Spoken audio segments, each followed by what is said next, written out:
Joining us now to look at the implications of all of this and this deal is aviation attorney Ari Friedman, who is currently representing passengers who were on a Boeing plane.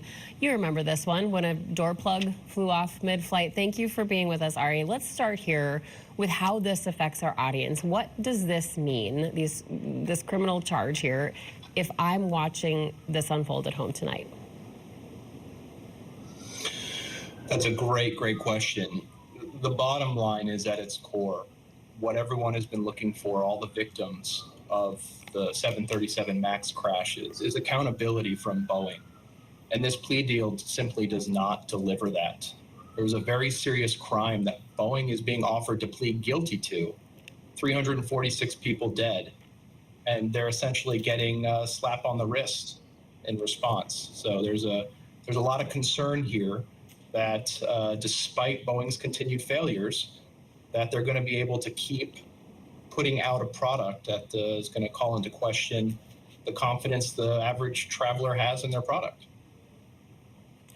Do you think if this deal is accepted, it would do enough to dissuade other companies from hiding important safety information from regulatory bodies?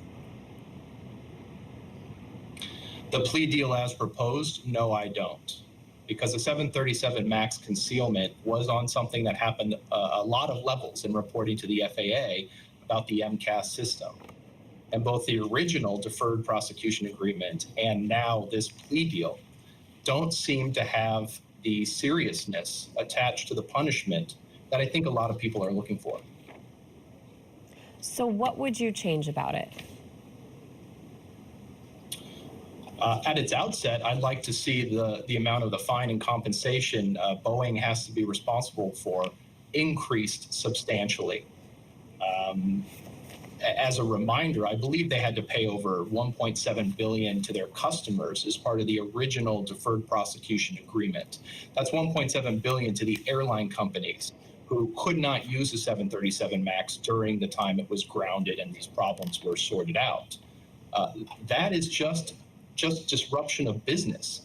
And yet to the families and to the consumers who have to use these planes, or the families who had their loved ones die in these crashes, we have not seen a similar type of penalty assessed for their benefit. So at its outset, I'd like to see the penalty, the monetary penalty, increase significantly. Also, I'd like to see a lot more teeth put into the oversight and accountability of what Boeing's product is that it puts into the market. Obviously, with the door plug and the issue with Spirit Aerosystems and the manufacturing problems this company is having, there needs to be much more accountability from Boeing about the products they are making and selling for use of not only American consumers, but consumers worldwide. Certainly a lot of trust put into companies that build our airplanes. Aviation attorney Ari Friedman, thank you so much for joining us tonight. Thank you for having me.